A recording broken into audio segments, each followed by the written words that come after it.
against the bill? Thank you very much, Mr. Speaker. Members, let me be clear what this bill is in no uncertain terms. This is a giant middle finger to the taxpayers of the state of Texas. And I believe the author knows this, which is why he tried to have the Appropriations Committee vote on it in secret, in clear violation of the House rules. Let me tell you what this bill does. This bill takes $5 billion that we have already taken from taxpayers, and instead of returning it to them to start eliminating property taxes, it hands it over to wealthy investment firms to profit off of. How grotesque. How out of touch has this body become? Let's go back to the basics, and I want to remind everybody in this body of something that I think far too many of you have forgotten, that there is no such thing as government money. I'm going to say that one more time a little slower. There is no such thing as government money. The only money we have is money that we have stolen from the taxpayers, our constituents, by force, accompanied by threats of violence or imprisonment. And the only reason we have the kind of surpluses that we have this session is not because we have been fiscally responsible. That is a laughable and preposterous concept, but because we've overtaxed the hardworking men and women of the state of Texas. We must do the right thing and give it back to them, not wealthy bankers. And yes, I know this money comes from the ESF or the Rainy Day Fund, which has about $30 billion in it, and not the surplus, which we talk a lot about, which is another about $24 billion. So between the surplus and the fund that he wants to move it from here, the Rainy Day Fund, we are sitting on approximately $60 billion of our constituents' hard-earned money. And keep that $60 billion number in mind when thinking about the measly $3.5 billion that our budget sets aside for new property tax relief this session. And it's even worse when you realize that this bill gives more money, $5 billion, to rich investment firms than we plan to give our constituents in new property tax relief, which is only $3.5 billion. And yes, I know some will argue that higher returns from this fund, which by the way are in no way guaranteed, could be used to lower property taxes in the future. Ladies and gentlemen, this is kind of like the classic, I will gladly pay you next Tuesday for a hamburger today. Except that it's not a hamburger, it's $5 billion that investment firms would get today, and it would be us who are putting our constituents on the fool's side of that bargain. Because absolutely nothing in this bill requires even a single penny of the potentially higher returns to ever be returned to the taxpayers in the form of future property tax relief. Only a fool would believe that's what's going to happen here.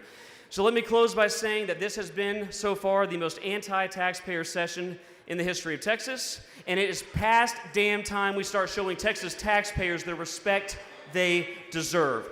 If you vote yes on this bill, you are voting to make property taxes $5 billion higher than they have to be, and you are voting to continue taxing Texans out of their homes to make rich investment firms even richer.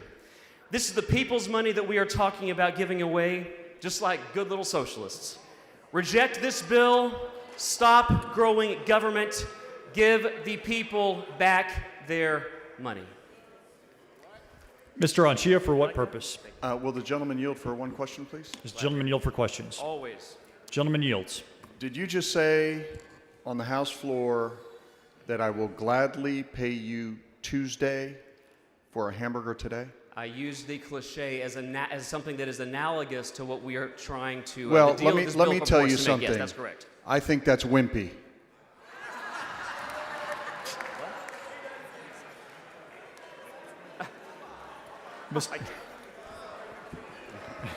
I respect that question a great deal. Mr. Money, for what purpose? To ask serious and not at all funny questions, if the author will yield. Happy to yield. Gentleman yields.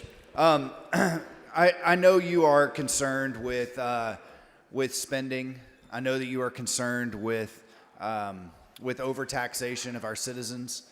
And I know that during the last primary season, you spent quite a bit of time campaigning for myself and other people who are in this body. Is that correct? It was my great honor to do so. And the number one thing that voters are talking about is property tax relief. Is that correct? Not only is it the number one issue I hear from constituents in my district as well as all over the state, sometimes coming into my office with tears in their eyes, not knowing how they're going to be able to afford to keep their home and property that's been in their family for generations. Representative Money, I'm not sure there's any other issue that's even a close second.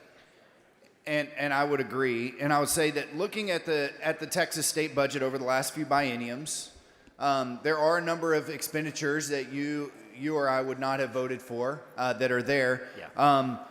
And that we would have rather spent on property tax relief, but also we have consistently spent less than the revenue that has come in. Is that correct? Yeah, the state of Texas does have a balanced budget amendment, and because of record high Biden-era inflation, the state of Texas has had massive influx of unforecast revenues over the last few years.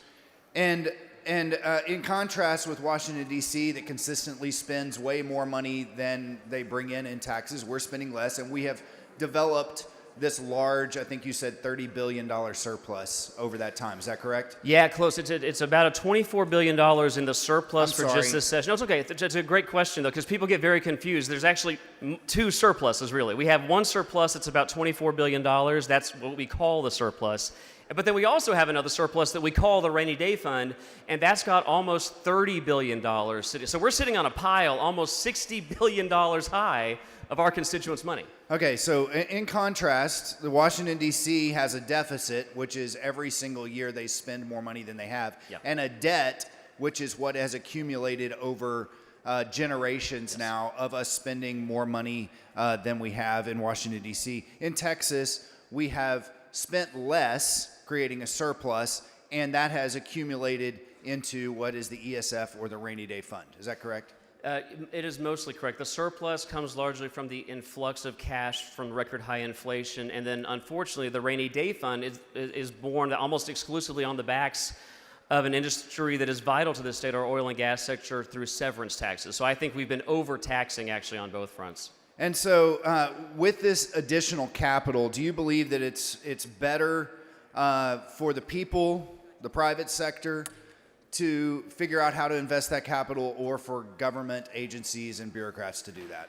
I trust the people to spend their money more better, more wisely, more prudently, and with a stronger incentive to get returns on their investments than I will ever trust government bureaucrats or politicians. Absolutely. Ronald Reagan once said that the best way to stimulate the economy is to let the people keep more of their own money because they'll spend it more wisely than the government ever could. Do you agree with that? I 100% agree with those And words. do you agree that Ronald Reagan would also think that the best way, that the government saving the people's money at a certain point is not as wise as giving the money back to the people and let them save it or spend it themselves? Especially in this case when we've got billions of dollars that, quite frankly, we never should have had in the first place. We have the people's money, and they deserve to have it back. Thank you very much. Thank you for the questions. The chair recognizes Dr. Bonin to close on the bill. Thank you, Mr. Speaker.